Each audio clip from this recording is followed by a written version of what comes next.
témoigne une fois de plus de la qualité du partenariat stratégique entre la Russie et l'Afrique.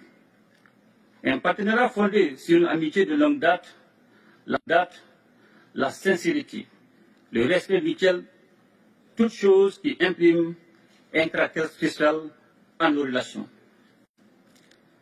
Le Mali n'a certes pas de continuité géographique, encore moins de langue en commun avec la Russie. Cependant, nos deux pays entretiennent de solides relations d'amitié et de coopération depuis 1960, date de l'accession de notre pays à l'indépendance. En dépit des bouleversements intervenus, nos relations se sont densifiées et diversifiées avec des succès et des réalisations dans les domaines stratégiques comme les infrastructures, l'agriculture, la santé, l'enseignement supérieur et la recherche scientifique, et les mines, ainsi que la défense et la sécurité. Malgré la situation géopolitique et la conjoncture mondiale, il est évident, et cela est bien un constat, que le peuple malien est fortement mobilisé aux côtés des autorités de la transition, dont l'objectif est de construire et de consolider dans la durée un partenariat stratégique gagnant-gagnant entre le Mali et la Fédération de Russie pour le bonheur de nos deux peuples. Un tel partenariat est d'autant plus indispensable que la Russie a su prouver dans les moments difficiles son statut de partenaire traditionnel du Mali, tant par sa fiabilité que par son dynamisme dans l'accompagnement de notre pays pour relever les défis cruciaux du moment, tout en respectant notre souveraineté. Convaincu que la restauration de la paix, de la stabilité et de la sécurité est la pierre angulaire de tout développement, nous avons décidé d'assumer pleinement notre responsabilité première, qui est de protéger nos populations et de défendre l'intégrité de notre territoire.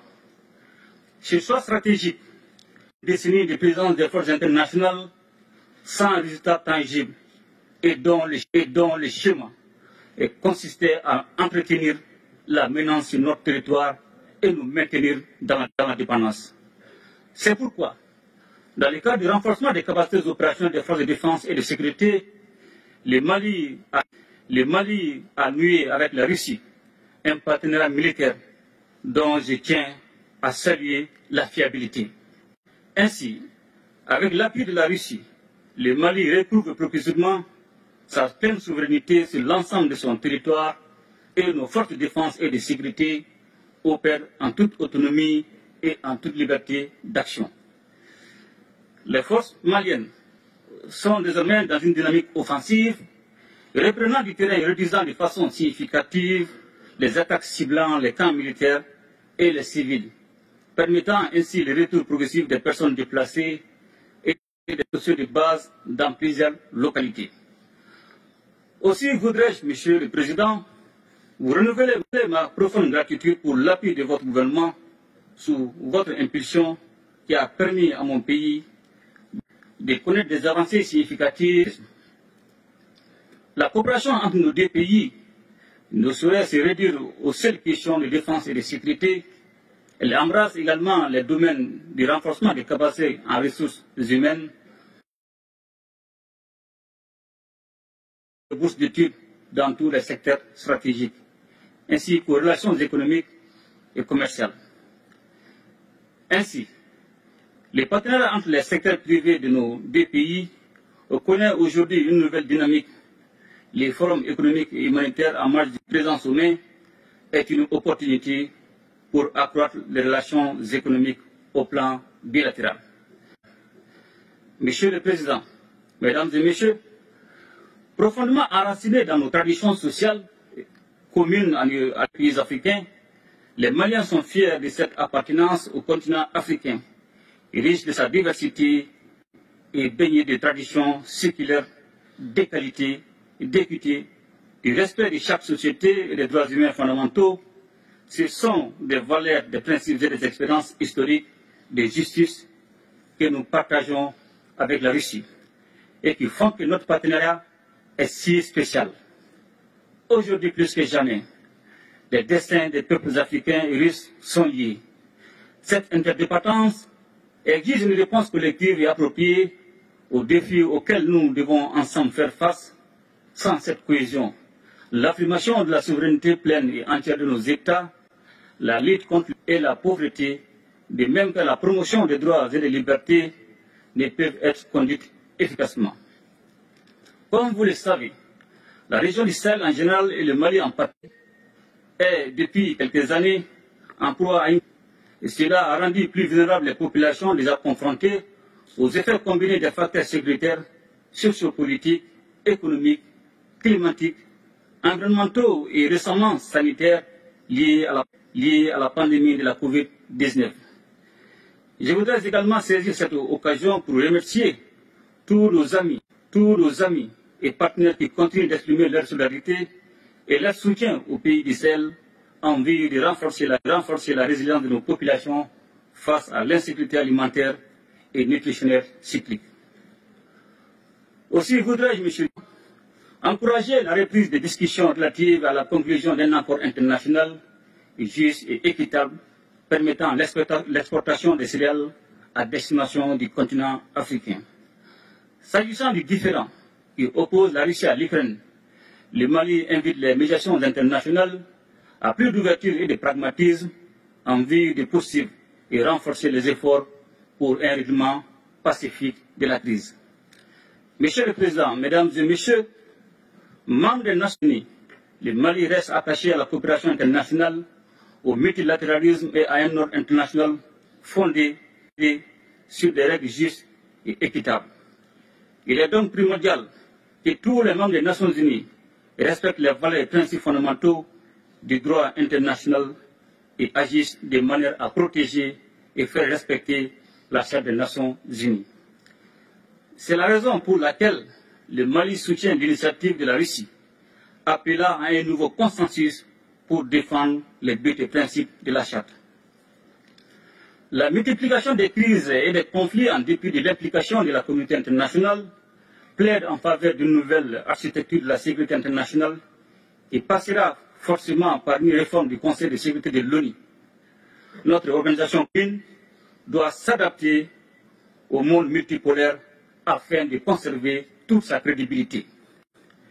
L'instrumentalisation et la politisation de la question des droits de l'homme doivent cesser. De même que le système deux poids, deux mesures.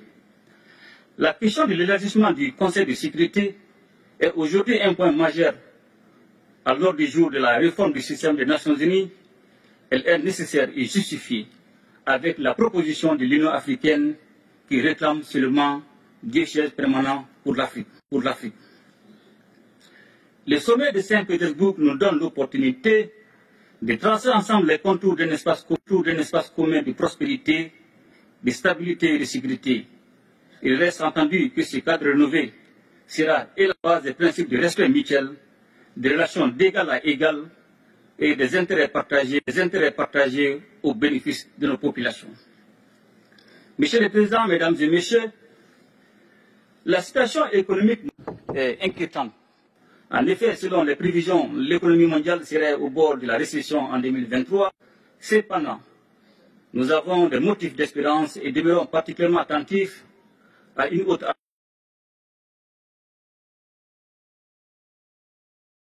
qui se caractérise par l'émergence des BRICS. Les pays des BRICS sont au premier rang de l'économie mondiale et constituent des réponses fiables pour les continents sans contrepartie hypothéquant le développement de notre continent et l'épanouissement de nos populations. Ainsi, les BRICS constituent un réel espoir de soustraire nos pays d'un ordre international fondé sur la domination et la marginalisation.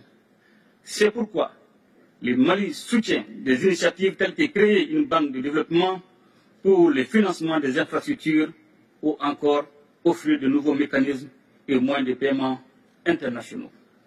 Excellences, Monsieur le Président, Mesdames et Messieurs, dans un monde marqué par de nombreux défis complexes, la tenue de ce sommet a été acquis avec enthousiasme en Afrique.